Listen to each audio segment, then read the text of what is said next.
When you need mealtime inspiration, it's worth shopping Baker's, where you'll find over 30,000 mouth-watering choices that excite your inner foodie. And no matter what tasty choice you make, you'll enjoy our everyday low prices, plus extra ways to save, like digital coupons worth over $600 each week. You can also save up to $1 off per gallon at the pump with fuel points. More savings and more inspiring flavors make shopping Baker's worth it every time.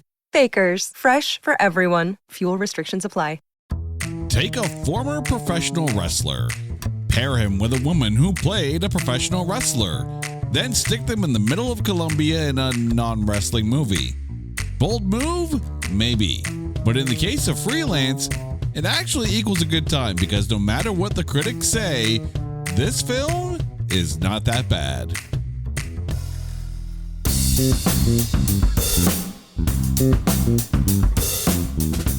Welcome one and all to It's Not That Bad, the podcast that looks for A grades in B movies and a proud member of the Pantheon Podcast Network. You know, every now and then a movie pops up and you take a look at it and go, it seems like it should be okay. And then the critic score comes out and you're like, it seems like a train wreck.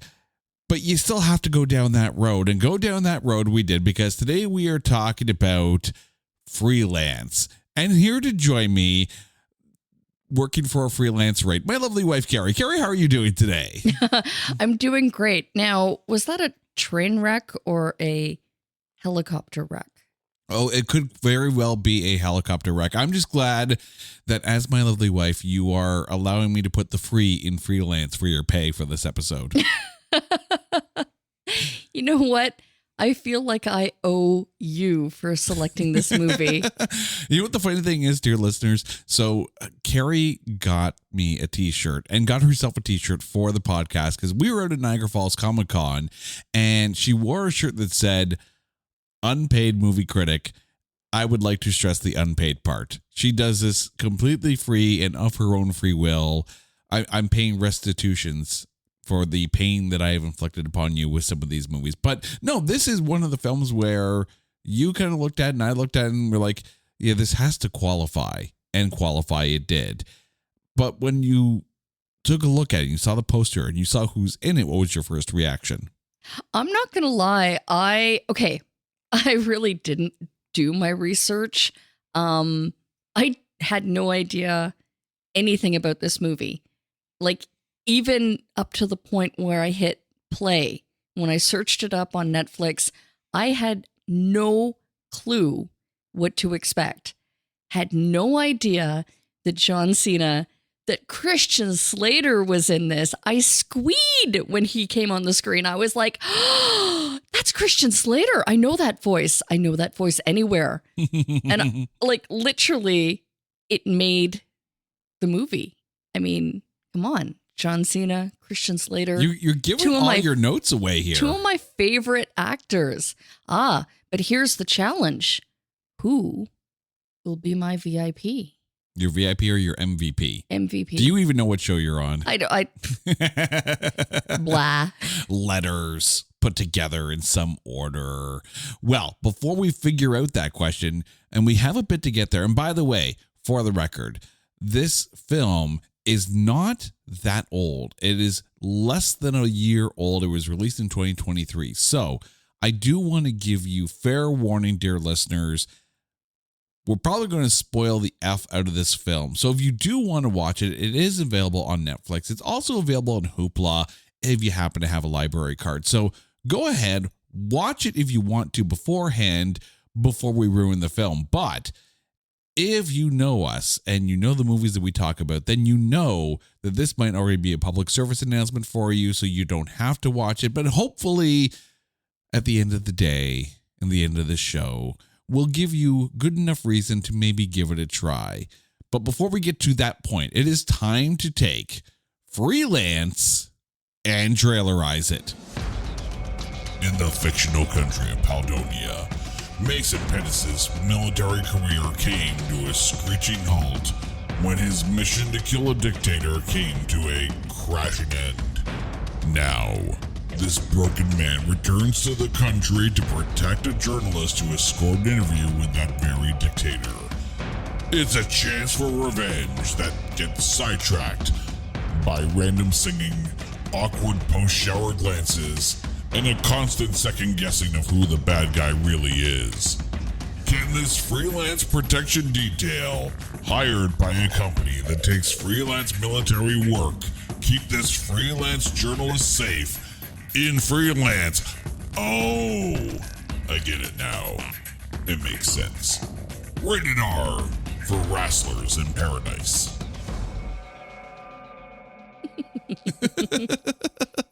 Wow. Right? I mean, they may have been very literal with the use of freelance in a couple of different meanings, but I'm not here to judge. I'm not here to... No, wait. We're a movie podcast. I'm here to judge. I'm here to judge. Yeah, but we're judging the critics. Oh, exactly. Not the movie. And critics suck. Well, we're judging the critics by looking at the movie. Hey, it's Kaylee Cuoco for Priceline. Ready to go to your happy place for a happy price? Well, why didn't you say so? Just download the Priceline app right now and save up to 60% on hotels. So whether it's Cousin Kevin's Kazoo Concert in Kansas City, go Kevin, or Becky's Bachelorette Bash in Bermuda, you never have to miss a trip ever again. So download the Priceline app today. Your savings are waiting. Go to your happy place for a happy price. Go to your happy price, Priceline. But let's tell you who is in this film. The movie stars John Cena, Alison Brie, Juan Pablo Raba, Christian Slater, Alice Eve, and Martin Sakis. It was directed by Pierre Morel, and if you're curious about his work, he's actually directed Peppermint and Taken. So he turned Liam Neeson into a badass action star. So, you got good director credentials here. However, it was written by Jacob Lentz. This is his first ever film as a writer. He is actually one of the writers for Jimmy Kimmel Live, so this is his first foray into the big screen, the silver screen. The film had a budget of $40 million, but only made a worldwide gross of $10 million.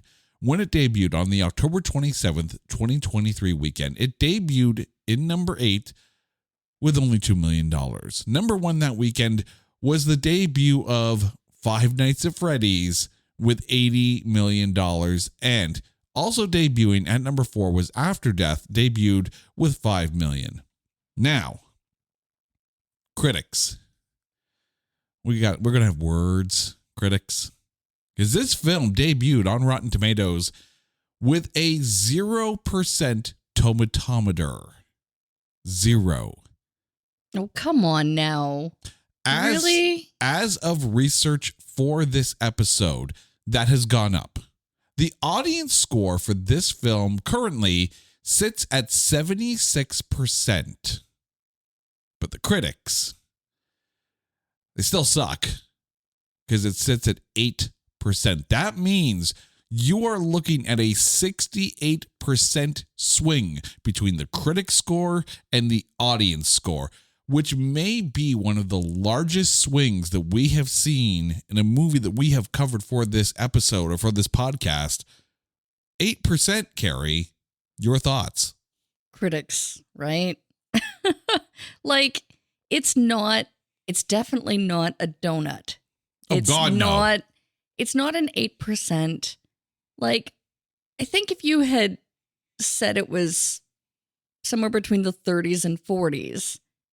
Yeah, no, which is still low. I could hear an argument for that kind of number, but single digits? Yeah, no. I mean, at that point, you're basically looking at, something really, really wrong to go wrong with the film. And I'm not talking about plot. I'm talking about,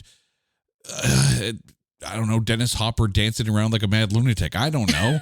That's what you would expect. Well, no, that was another episode, but... and I know, and dear listeners, if you haven't heard that one, go listen to our episode on The Crow Wicked Prayer, because, whoo! You know what, though? I mean, was it the weight of expectation because of the actors? What were they saying? I mean, I have thoughts on this. I have thoughts on why they rated it so low. But we'll get to that in a little bit. But let's get into the meat of this film and the breakdown. John Cena as Mason Pettit. Your thoughts? You know what? I love John Cena movies. I mean, his dry-witted comedic delivery is always on point. Like, he always starts at, you know what? It's almost kind of formulaic, but he always starts out ultra serious, and it's kind of like an M&M that once you get past the hard shell, there's just that like sweetness, that sweet candy in the center that Did you just call John Cena sweet candy? Sweet candy. Holy shit, I'm gonna be living that one up for a while. I can just see that. Yeah, that John Cena. He's like sweet candy, baby. Okay. But he had, no matter what role he's playing, he has a way of like, he's just so damn likable. Like, you just warm up to him. And again, like, whatever the movie, whatever the challenge that he faces, like, look at the end. And I don't want to say too much, but you're rooting for him, and you want him to be happy. Yeah. Huh?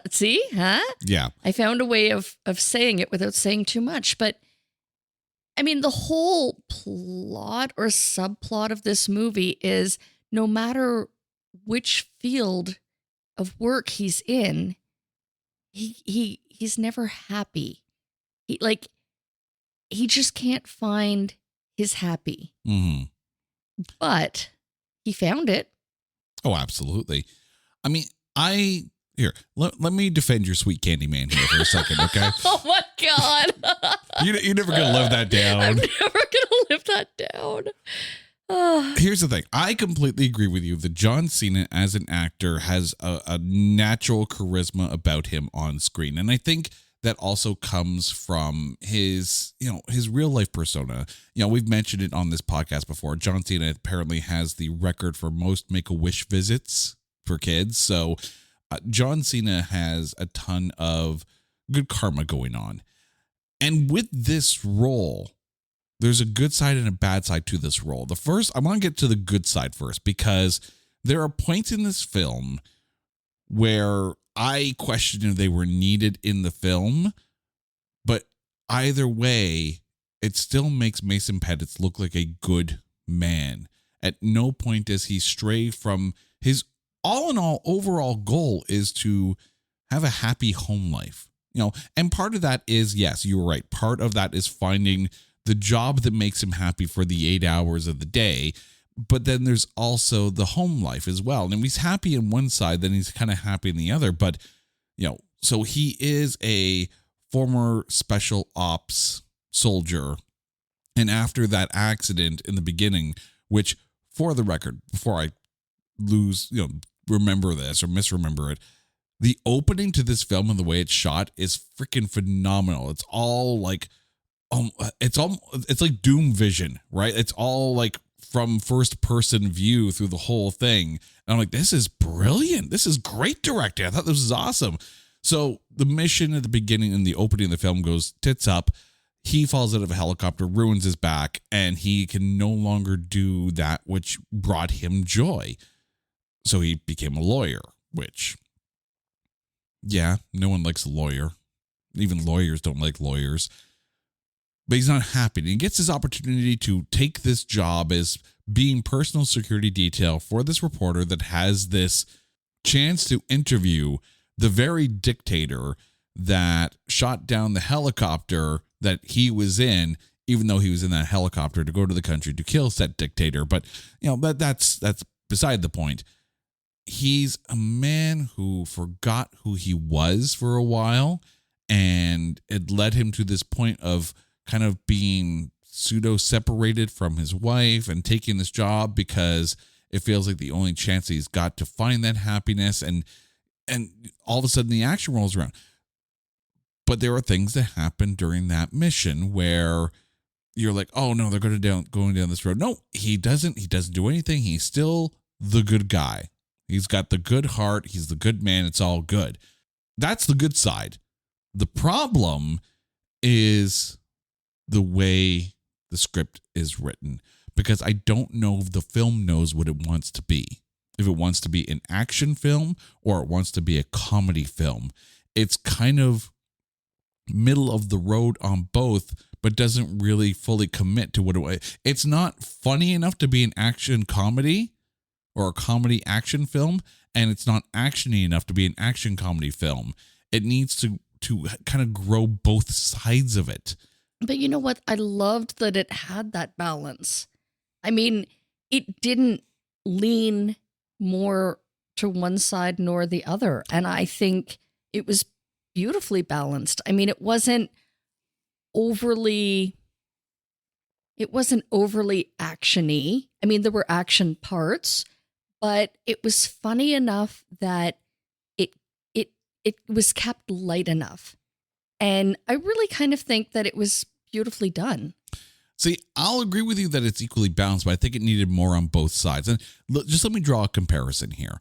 The Lost City with Sandra Bullock. Yes. You know, and there are going to be comparisons to other films of this genre, but The Lost City knew exactly what it was. It was an action comedy.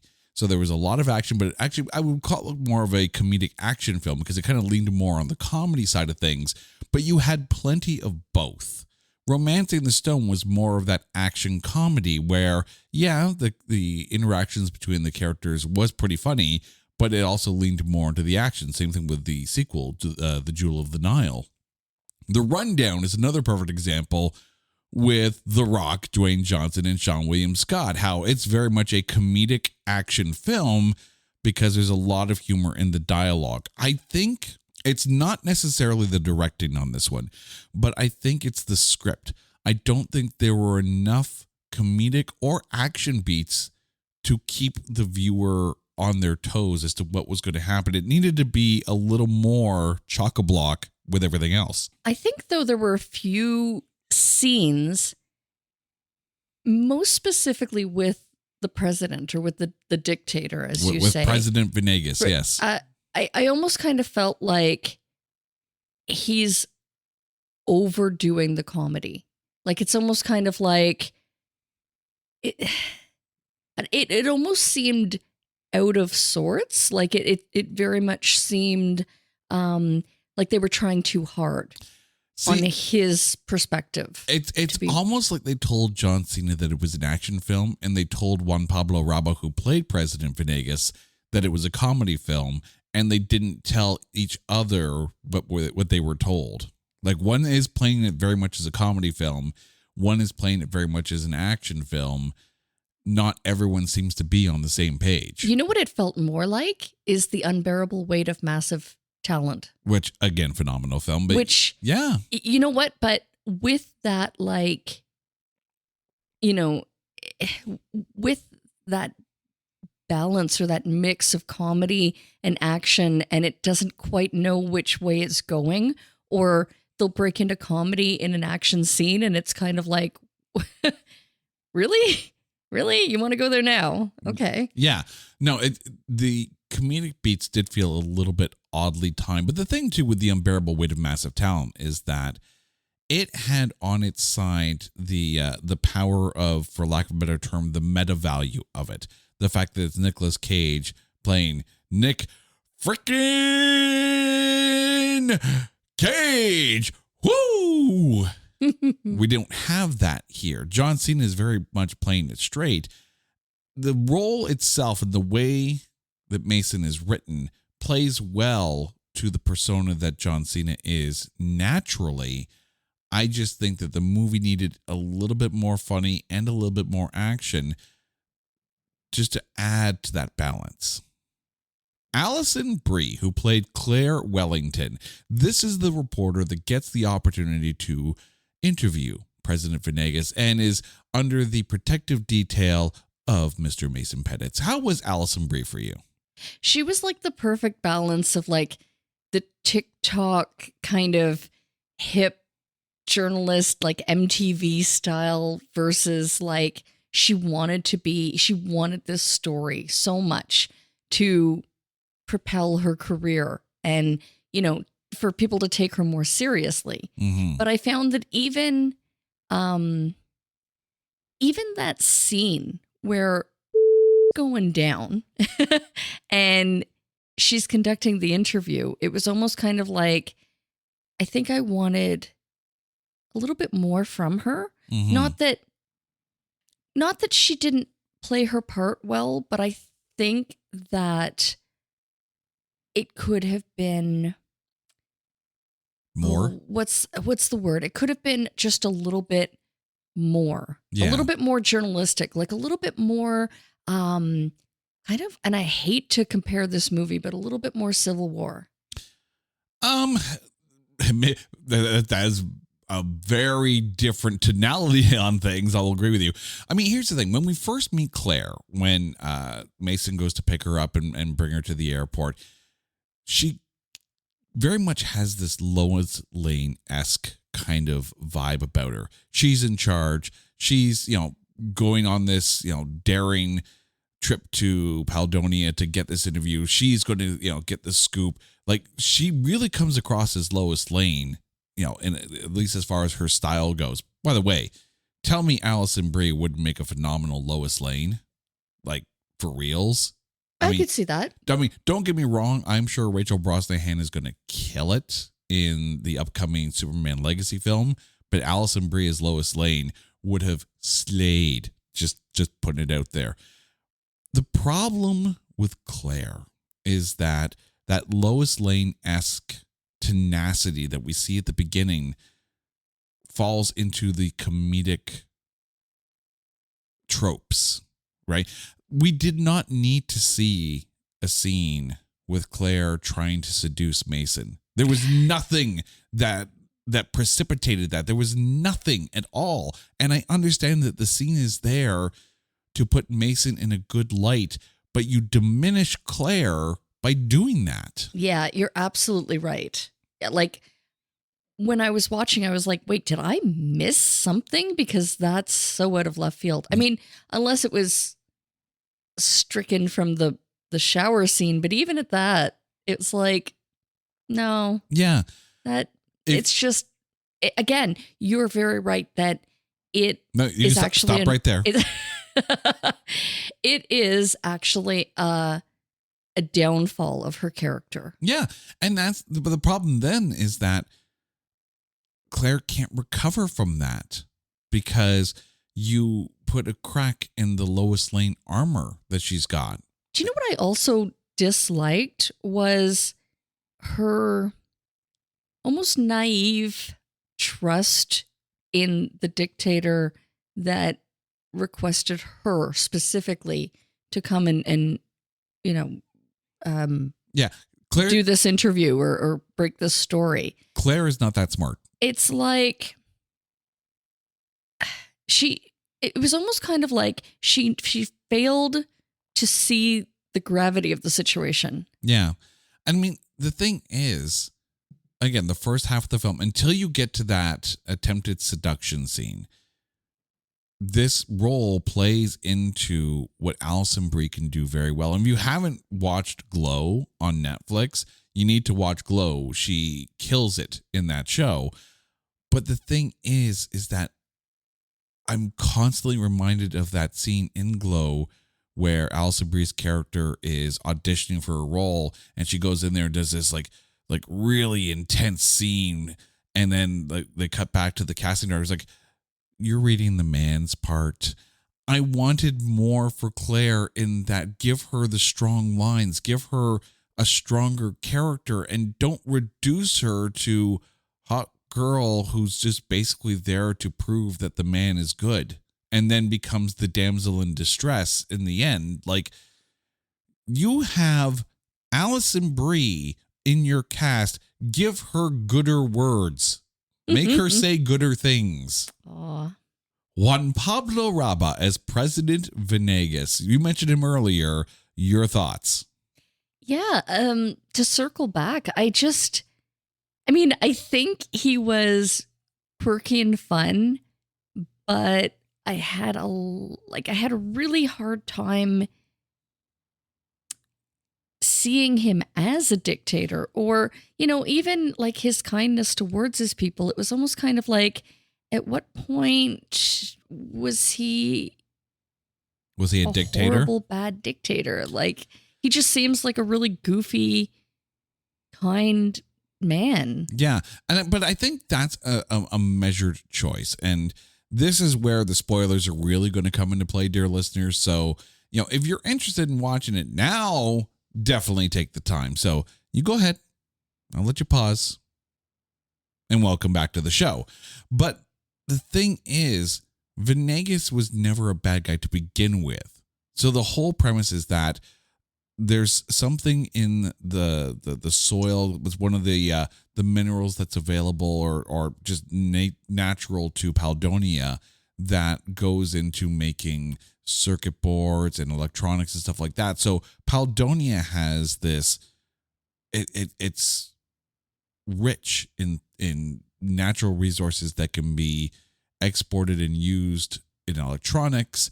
So clearly all these entities want to get rid of Venegas so they can make a business deal and exploit Paldonia for that resource. So Venegas was never really a bad guy. And the problem though is that the whole coup, the whole like war in Paldonia and all, it's very loosely explained as to why it's even happening in the first place. And it doesn't really lean into the idea. I mean, I love the fact that Venegas is always positive and good and happy because that allows the natural reveal of the fact that Venegas was never the bad guy to begin with seem very natural. He's a little on the goofy side, and yes, he's playing it for jokes. I mean, I could totally see, you mentioned the unbearable weight of massive talent. You tell me Pedro Pascal wouldn't have slayed in that role. Absolutely. But I liked Juan Pablo Raba in that at no point did he ever come across as a true bad guy dictator. And even when he was trying to be El Macho, it was very goofy and light in that way. So you're like, when the reveal happens, you're like, oh, okay, that makes total sense. This isn't a dictator. This isn't a guy who, which also makes me wonder, though, because there's that scene where they're driving through the town and the Jeep stop and the little girl flips in the finger. I'm like, now all of a sudden that scene doesn't make sense at all. Why would the people be flipping off the president if the president is in fact a good guy? It's the only disjointed part of it, but I also get that it's kind of a misdirect as well because it happened so early in the film. I liked him. I wish that everyone else met that level of comedy in order to be able to add that comedic side to this film. Yeah, I mean, at least it was consistent throughout. It would have been really jarring if it turns out that he was actually an asshole. But the fact that he was kind and jovial, and I think he got a joy from life. And yeah, like it was the kind of thing like, are you sure he's a dictator? The whole time I'm watching it, like, I don't know, he seems okay. But again, I was almost kind of waiting for that moment where, the reveal that he pulled the wool over all of our eyes, Yeah. Whether it be the journalist that's there to cover his story, or whether it be John Cena or the viewer itself, right? Like he just wasn't an asshole. He was a good guy. And really the only time he ever actually causes harm or kills anybody, it's the people who are trying to kill him, and it's in self-defense, Yeah. Also, why the hell is he carrying a large cannon like that? But I get it. Leave it to the president of Venegas to have the largest, shiniest gun in the country. I get it.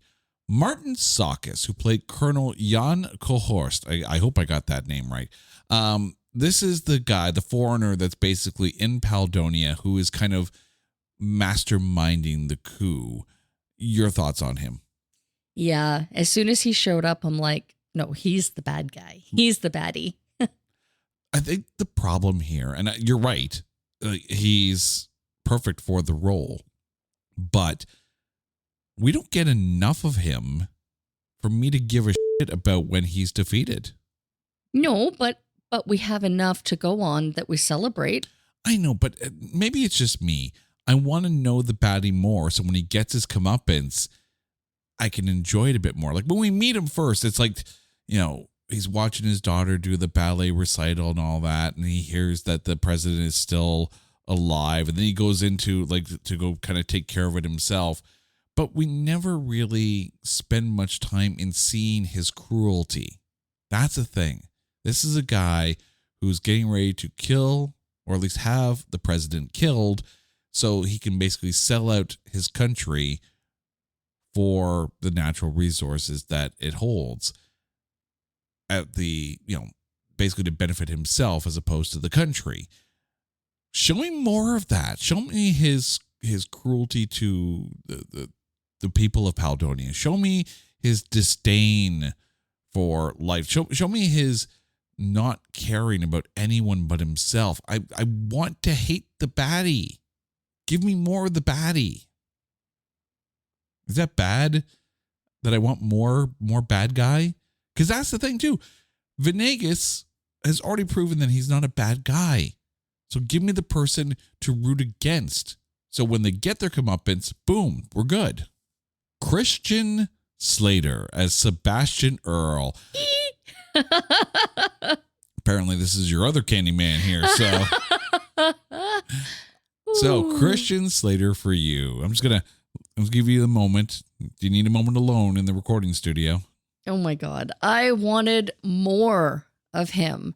And not just screen time, but I found that his character, his portrayal was very withdrawn. Like I want to see crazy Christian Slater from Very Bad Things, over the top, Christian Slater has this manic energy that you can just tell that he's in charge.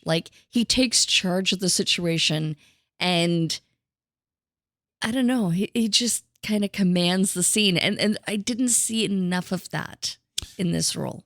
Yeah, I mean, here's the thing, and let's kind of play this out. So he basically runs this, I'm going to say it, this freelance organization that takes on freelance military contracts.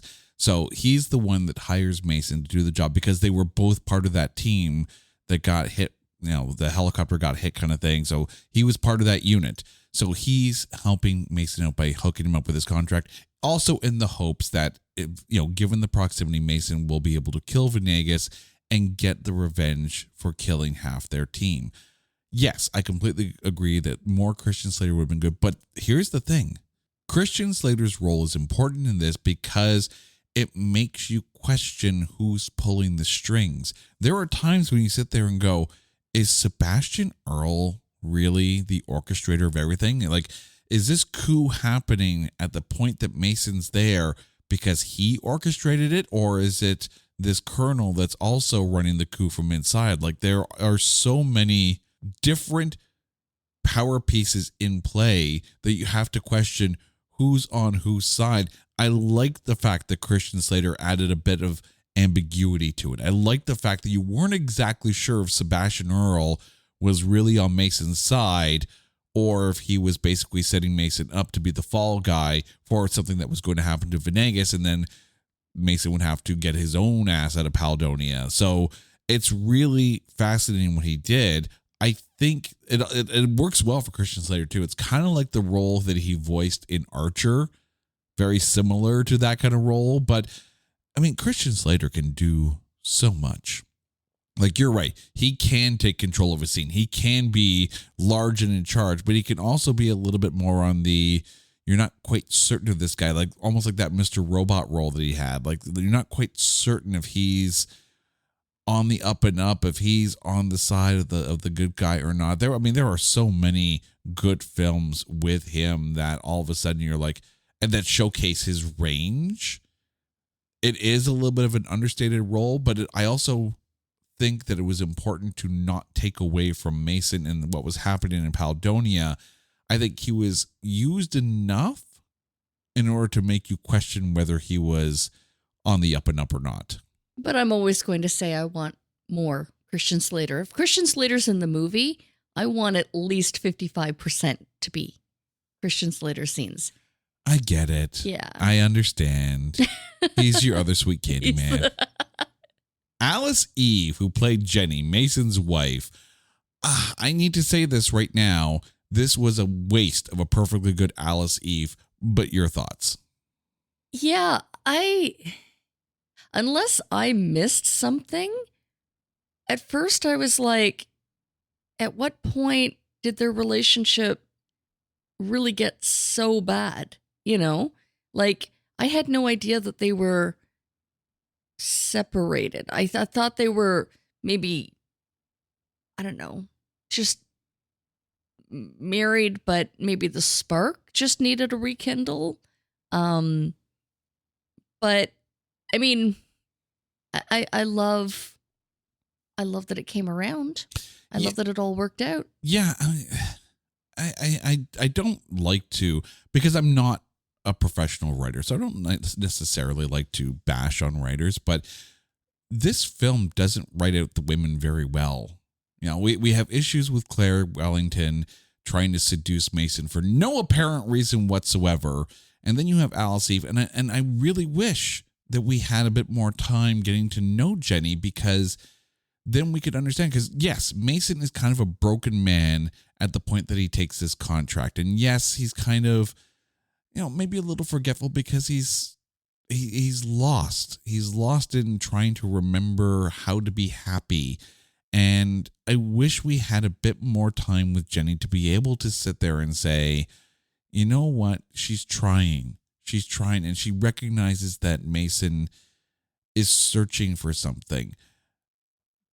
But the point when Jenny is like, you know, you need to go fix this. You need to go find yourself, kind of thing. It's not done in a way that's supportive. It's not done in a good way. So I'm just like, when the whole seduction scene with Claire comes in, and it's like, he's trying to find himself and you're throwing Claire at him, and no. Well, I mean, not that she expected that to happen, but I think if anything, because it happened, it affirmed their relationship. It affirmed where his heart was. Oh, absolutely. And not only that, but I think maybe there was a point of frustration. Like, clearly her husband, because they were still together. Yeah. Right? But he was clearly suffering from some PTSD. Like, he really... He's a broken man who's not able to do the things that he enjoyed doing. Yeah. So, I mean, in a sense, she was definitely there to support him and in support of him, sending him to find himself by sending him basically back into his previous military background position. You know, I don't know if that's really necessarily a good idea, but I mean, you didn't see that she was against the idea. Yeah. Right. But to the same token as well, they kind of downplayed the whole fact that Jenny has been doing her best to kind of help Mason kind of piece himself back together, and the toll that takes. Like, give us a reason for Jenny to show us just how much this has affected her as well. Because at this point, it really does feel like it's like, okay, so you forgot to pick up her daughter, so you're out of the house. Like, really? That happened fast? Yeah. Again, I felt like I missed something. I'm like, at what point did their relationship dissolve? Like, I mean, they're living together. Everything seemed fine. Okay, so he made one mistake, but he's got a lot on his mind and a lot that he's trying to process through. And at no point did she either seem supportive, nor did she seem done with him. Like, it was just like, okay, are they separating? Like, we don't know. Yeah, Jenny was, it's funny. I think Sebastian was given a decent amount of screen time. Jenny wasn't given near enough at all. And neither was Martin Sakis, Colonel Jen Cohorst. Like, we need more of these characters, or maybe you need to thin out the plot. That's the thing. Like, there needs to be a bit less maybe of the, I mean, I don't know. Like, how obviously this film probably needed to be a little bit longer to flush things out. I don't know. But there needs to be more with Jenny. There needs to be more script from her. There needs to be a moment where we sit there and we see that break. And maybe it doesn't need to be that long, but Jenny needs to react more, tell us more. You know, like have that moment where she's like, I've been trying. It has been years and I've seen you deteriorate more and more every day. You're forgetting things now. You're lost in moments. It's hard to reach you. Why can't I reach? Like, how am I writing better dialogue for Jenny off the cuff? And again, I don't mean to disparage the writing of this. I really don't, because I'm not a film writer. Jacob Lentz wrote a film. He did something I've never done. And yet, for some reason, I want him to write gooder words for Jenny, just like I wanted him to write gooder words for Allison Brie. Would you like an M&M? From your sweet candy man? Maybe a Smartie. You want a Smartie? Are you asking me if I want a John Cena or a Christian Slater? Sebastian Eslava as George Vasquez. This is Venegas' nephew, quote unquote, the idiot. Your thoughts? Yeah. You know what? I think it showed a lot of character, though, for the president when, I don't know, was he able to forgive him? I mean, really, right? Like, yeah, you know what? I think at that point, it was, if you knew that there was something going on, there was a coup to overtake the president, like, you just knew. You just knew that it was coming from this direction. So see, it was a little predictable. Well, predictable, yes. And, you know, that's one knock you could definitely put on this film. It is a little, I don't want to say paint by numbers, but it is definitely predictable. But the thing is, with George, I wanted to see more of it being used. I wanted to see him not necessarily be humbled by Colonel Cohorst, but, you know, I want to see who's really in charge. You know, because George, there are these moments where he's sitting there and looking at the painting being done and sitting in his brother's chair, and like we see, I guess, the ambition, but he's supposed to be an idiot. So is he the one running the coup, or is he just a pawn? He's definitely just a pawn, but we don't see him being used, and for lack of a better term, abused. Maybe we needed to see him be abused a little bit by Colonel Jan Cohorst, and like maybe that's what we needed a bit more of. That's definitely what was missing, was his why. Yeah. His reason to turn against his family. Like, yeah, why? Venegas knows he's an idiot, and I think that's why, you know, at the end, Venegas didn't really hold any ill will, towards George, because he knows that George is probably not smart enough to come up with this idea. He's just a pawn. So it's like, do you really get mad at an idiot for doing idiot things? No, they're an idiot, but he's family and an idiot. So the forgiveness from Venegas to George makes sense. I just wanted to see more of Venegas being that tool, definitely pawn at the hands of the Colonel. One of the biggest knocks on this film is probably that you mentioned it, and I agreed with you, it's a little predictable, because there are films out there that have done this very same thing. We've mentioned already a couple of them: The Lost City, Romancing the Stone, Jewel of the Nile, The Rundown. There are films that have done this before and done it better. So I ask you, though, given the movie landscape of 2023, because there were some films that came out, and I don't take a look at the box office anymore for films that are released in these last 4 years as any measure of success or quality, because the box office is entirely unpredictable. You know, not every film is going to Barbenheimer. The Marvel's box office definitely does not equal how good the film was. this film is not an 8% film, and it's definitely not a 0% film, but did it bring enough new to the table for people to actually get off their butts and go to the theater? Well, I'm going to counter that with a question, because we went to go see The Lost City in theater, but it's not like it was a packed theater. It wasn't a sellout. No, absolutely not. But the thing is, though, The Lost City came out in 2022. So this is when theaters are just opening up. And, you had limited seating in the theaters. They were spaced out like crazy, and you still had to try and sneak food under your mask. You ever try to eat popcorn with a mask on? Yeah. It was hard. We tried it. We did it because we wanted to support the theaters. We wanted to go see a film because we like going to see the films, but they didn't make it easy.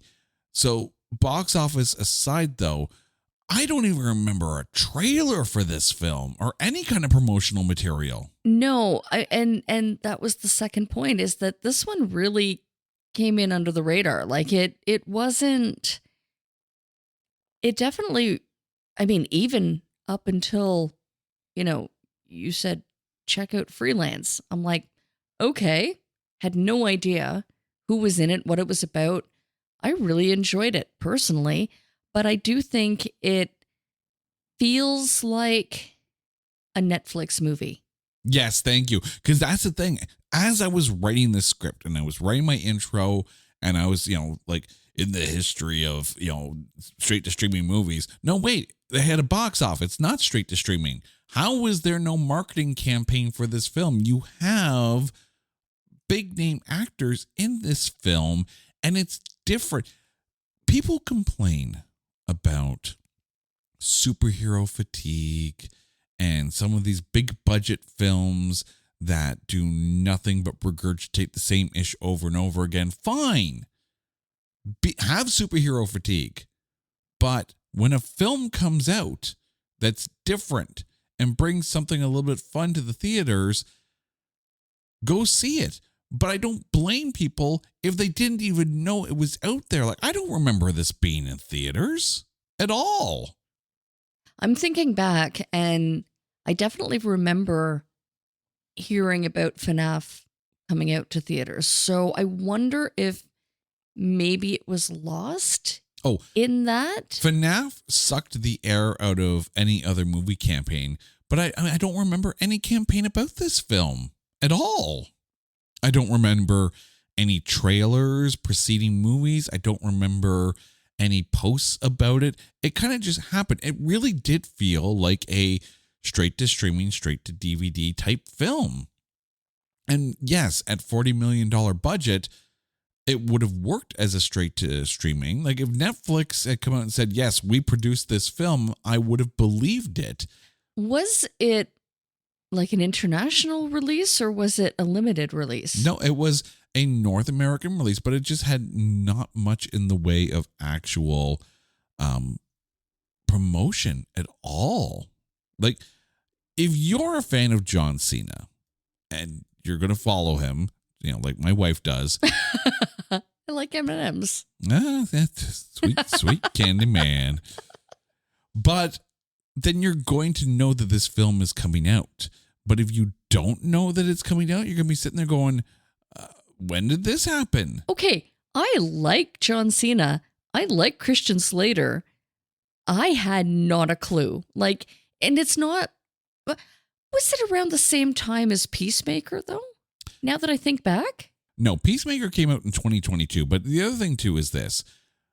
Take a listen to all the things that John Cena was in 2023. He was in Fast X. He had a cameo in Barbie. He was in Hidden Strike. He was the voice of Rocksteady in Teenage Mutant Ninja Turtles, Mutant Mayhem, and he was in Vacation Friends too. So, I mean, that's a lot going on. But it's one of those things where, yes, FNAF was the biggest movie of that time, of that weekend. It's going to get all the attention. I still can't believe Five Nights. Well, no, I can believe it made $80 million in the theater. I just don't understand how it made any more than that. Like, people are going to see it for the first time. It wasn't that good a film. See, I liked Freelance better than Five Nights at Freddy's. Both movies qualify, but Five Nights at Freddy's has a much higher critic score than this. Wow. So that surprises me. I mean, even our boys who were fans of the video game, They play the game. they gave up on the movie. So more on that later. Does it qualify? Like, we can talk about it? Oh, it qualifies. That's for sure. That would be interesting to have the boys tune in on. Yeah, I because- mean, let me put it into perspective, okay? So as far as the movies go, Freelance, the audience score, and we're talking about the audience here, has an audience score of 76%, which, you know what? I believe in that. The audience score of Five Nights at Freddy's is 87%, and I was bored to tears of that one. The critic score, Freelance, 8%, Five Nights at Freddy's, 32%. So, See, I can give it 32%. That I can see. that but- seems like a very accurate for that film. But even that is still a 55% swing from critic score to audience score. This is part of the problem with movie theaters today. And I'm going to go on a critic rant here. It's about to happen. Grab my Snickers bar, get it from the Sweet Candy Man. I'm going on a rant here. Dear movie critics, you are killing the theaters by dissing some of these films. And I'm not saying fluff it up, and I'm not saying lie, but I'm saying if you're going to give a film like Freelance, starting with a 0% tomatometer, sweet, if I told you, hey, let's go to the theaters, there's a film out there that the critics absolutely shit on, are you going to be excited? Or are you going to think maybe there's a better way to spend our money? I think I'd be intrigued because that's usually Yeah, what well, we do. You're broken like I am. That's why we're here. But the thing is, the average moviegoer who actually looks at the critics' scores and comments and reviews and says, I was excited for this, but now maybe I shouldn't be. Stop shitting on movies before and as they come out. Maybe sit there and think that there are hundreds of people who work on these films, put sweat and tears into these films. You want the box office to come back, maybe dial it down a little bit. And then you get people excited for films again. But you have superhero films before they even start shooting. And people are like, oh, it's going to suck. No, it's not. And even if it does, go for it. See it for yourself. When you've paid money or taken the time to pay for the streaming service to watch it, then you can sit there and say, I watched it, I gave it a fair shake, and maybe it wasn't what I thought it was going to be, but whatever. 0% when it starts, and 8% now for this film. Critics, put your pens down, go back to the theaters, buy a thing of popcorn, because you know what? The theaters could use the money. And remember what it was like when you first went to the theaters. And enjoy a film. And don't look at it with that critic's eye, with a pen in one hand and a thesaurus in the other so you can come up with clever ways to on it. Watch a film. Enjoy the film. And stop looking at films like a critic. And start looking at them like someone who loves it when the lights go down and the movie starts.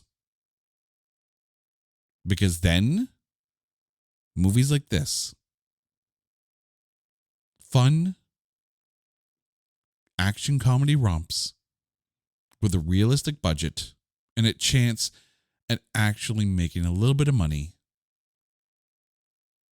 And that means a production company has a chance then to make more films. Maybe movies will get back to what we once enjoyed about them, and the theater experience will return. But until critics stop being so hoity-toity with their nose up so high and the words so cleverly written to be the funniest put down of a film, just stop it. Recognize that there are people who work on these films. Is Freelance a phenomenal film? Maybe not. But it is a fun romp. At no point during the hour and a half of this film did I sit there and question my life choices. I'd watch this film again. Are there things I might change about it? Yeah, sure. But you know what? It doesn't ruin the film. There is nothing inherently wrong with Freelance that would make you sit there and rate it that low. So check yourselves, critics. All right. Now that I'm feeling a little bit better. I've got my popcorn here ready. Okay. Maybe I got a little angry here, but here's the thing. I love watching films, and they don't have to be the big sci-fi films. They don't have to be the big superhero epic films. I love the craft of filmmaking. I love seeing a film, even if it doesn't work, even if there are things that are maybe not as good as a big budget film. I love films. I love going to the theater. And the thing is, if the theater, continues to suffer and the box office continues to suck, there's going to come a point where the movie production companies are going to sit there and say, is making a movie even worth it? And that's what I don't want to see happen. I don't want movies to stop. Freaking love movies. We all love movies. Even the people who crap on movies are in that job because they initially loved movies. Maybe they need to remember what it was like when they first started. Yeah, not every movie's going to be great, but every movie has passion behind it. Remember that. All right, Carrie. Freelance 2023, your MVP. I'm going to go with my M&M, my sweet candy, John Cena. I feel like I need to tag him on this one. I mean, if you're going to call anyone the sweet candy man, make sure it's the guy who does his best to make sure that the Make-A-Wish kids get that moment. So, I'll allow it. I will allow it. My MVP is actually one Pablo Rabo who played President Venegas. Like, I recognize it might be a little over the top, but it's a comedy film at its heart. And I just wish there was a bit more of that energy that he brought to this film, but it doesn't take away from the film. It was good. I think the chemistry between the two actors. Oh, Venegas? Venegas and Mason were excellent together. I think it was awesome. It was perfect. I mean, even the scene where it came around that he's like, I'm here to kill you. Yeah. He's like, oh, okay, yeah, I know. Like, okay. Oh no! Wow. That moment for Venegas was phenomenal because it was very much a matter of fact. Like, yes, I'm fully aware of exactly who you are, why you're here, and I'm here to tell you that you have it all wrong. Like, it was so matter of fact and so not hate filled. Like, that's when you sit there and go, Venegas is not the bad guy. He never was. It was a great moment. That was a great script moment for this. I'll give the writer full credit for that one. But yes, listeners, it's on Netflix. It's on Hoopla. Give this film a chance. I guarantee you will like it much more than the critics did. Carrie, thank you so much for this. And to you, our listeners, you guys know the drill. If there is a movie out there that you think is unfairly maligned or is just so bad, quote unquote, that there's no way in heck that we can find anything good to say about it, hit us up on social media at NotThatBadcast or go to our website at NotThatBadcast.com. And while you're there, make sure you check out all of our other shows, including There Can Only Be One, Spin, Shuffle, Skip, Keep Watch Pass, and the occasional, but always fun, Grading on a Curve. Until next time, she's Carrie, I'm Jay. You guys are awesome. This is It's Not That Bad, defender of films, and a proud member of the Pantheon Podcast Network. Take care, everybody.